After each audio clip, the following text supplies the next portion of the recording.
What is up, everyone? JD here. Hope you're doing well today. Today I got a review for you. We're going to be talking about the Kizer Towser K.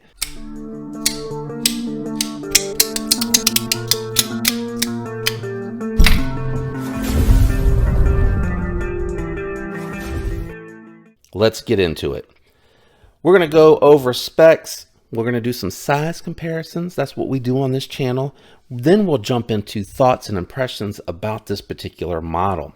So let's run the specs down real fast. It has a 3.39 inch 154 cm blade, 4.56 inch handles, overall length coming in just under 8 inches at 7.95 inches, and claimed weight 4.27 ounces. A little bit heavier than what I was expecting, but I believe it holding it in hand now. I'm kind of feeling that.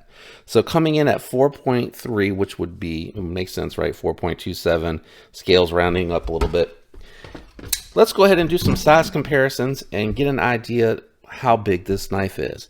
First up, we're going to go ahead and bring out the Benchmade bug out, which is going to be a little bit smaller, and then one that's a little bit closer inside is going to be the Hogue SIG K320 coming in at 8 inches. So as you can see, this is definitely more of a large EDC. Let me move that bug out the way. Going ahead and grab the Demco AD 20.5. I don't know why I struggled with the deployment just there. And as you can see, it is bigger than the Demco, and we're going to go ahead and bring out the Shaman. The Shaman is going to be just a little bit bigger overall, but it's still really more closer to that size. Let me move the Demco out of the way and we'll get the Shaman out of here. Let's go ahead and bring out a couple budget knives. First up, this is VV Praxis, which the Praxis is still going to be just a touch bigger. And then we're going to bring out the Elementum 2 button lock here. So you folks that need or have a 3-inch law, you'll get an idea just how big this is. But I think they make a mini Towser K. I'm not 100% sure. We're going to leave the button lock. No, it is a full-size knife. We'll do thickness profile against the larger size knives today. Let me go ahead and close these up, bring them in nice and close for thickness comparison. And as you can see here, the Praxis is just a little bit thinner. I'm actually a little surprised by that. Let's go ahead and bring the Hogue out. The Hogue is definitely going to be thicker. The way that this is shaped, it's got like that V shape, so it gets thicker out towards the tip.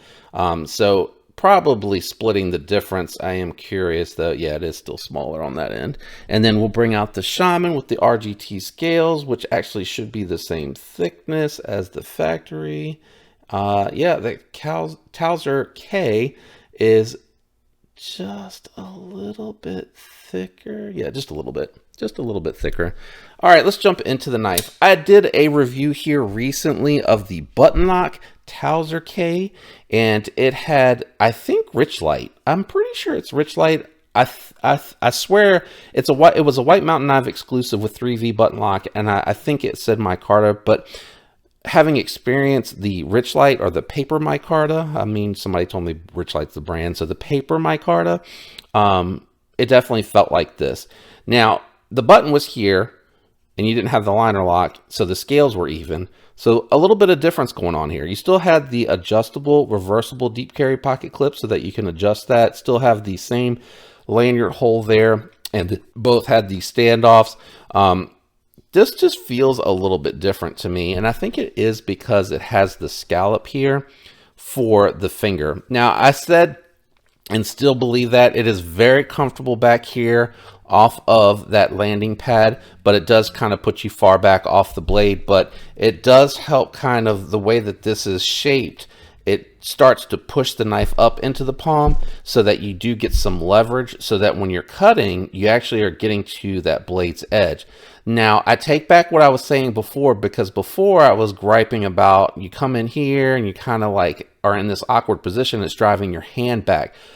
I messed around with the hand position a little bit as I was cutting through some cardboard with this one, and I found that if you kind of, with larger hands, just leave this part of the finger on and let this hang off the back and do the same with that middle finger, this actually is super comfortable. It doesn't want to move around on you, and it does feel better than it does if you try to bring your hand in and try to squeeze on there. So when you kind of just spread yourself out a little bit, but give yourself enough support between these two fingers, interconnecting or resting against each other, it is a little bit more comfortable. It's got a decent edge. It's medium geometry. It went through the material just fine. The 154, I know this was a used knife. Let me just right now say that I picked this up on the secondary market to check it out. That's why there's so much oil on that paper micarta right there. I'm assuming they took it apart and lubed it, cleaned it. I don't know. But the edge came pretty decent, so I stropped it up and then I tested it. Went through paper fine, went through cardboard fine, no issues whatsoever. This does have and I'm going to do the disassembly to show this to anyone that might be interested, but it does have very unique setup. The multi-row ceramic bearings on the nylon washers are actually sandwiched down into the steel, but they're so thick that you can actually see them a little bit here, which I think is pretty neat. The action on this, it's got a very stout detent on it. Very, very stout.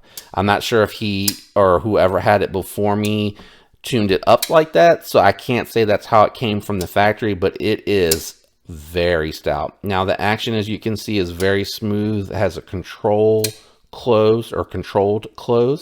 You can see it falls down on its own. That's really impressive. I know I'm doing it at an angle, and it is locked up solid, nice and centered. Pretty cool little knife. The only alternative recommendation that I can make for this for you guys is going to be, if you don't want a Chinese made knife, I think these were like around $100. These, you can get them starting at $125 if you can find the Austin A on sale. Look for them during a sale. Knife Center does this a lot. And they had their K110 on sale too, and that was, you know, 30, 40 bucks more than these are. But again, Kizer does sales too, so you can get this cheaper. So that's, you know, I'm just giving you that alternative recommendation. It's going to give you about the same geometry. It's going to be smaller. So keep that in mind. But if you don't want something full size for your EDC that you want to throw in a pouch or in your pocket and other gear in your pocket like I do like having these, especially in the summertime when I'm wearing shorts. It's nice to have something a little bit lighter to carry around. Now the other alternative recommendation that I can make as well is going to be either the mash, when those come back in 14C28N and you're getting titanium, about 130 bucks. Again, these are 99.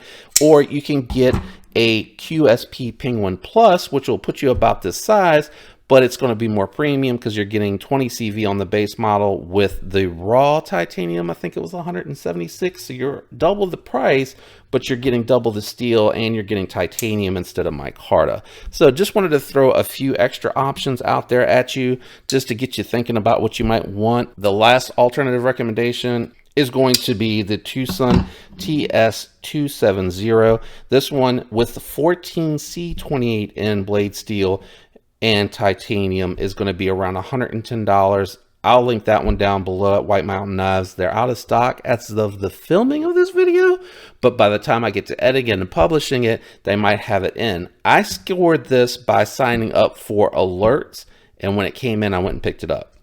Anyway, that is my review of the Towser K. I will say that the two variants that I had of this particular knife from Kizer came well made, no issues, no problems whatsoever. The reason I do that is because I've had some bad experience with Kizer. I've had some models come in not right, and they are not very good about supporting their products. Their warranty service needs a little bit of work. Anyway, I hope you enjoyed the video. Thanks for tuning in. Shout out to everyone out there that leaves the likes, that is subscribed, and regularly comments. I appreciate each and every one of you. I hope all of you have a fantastic week. Until next time, peace.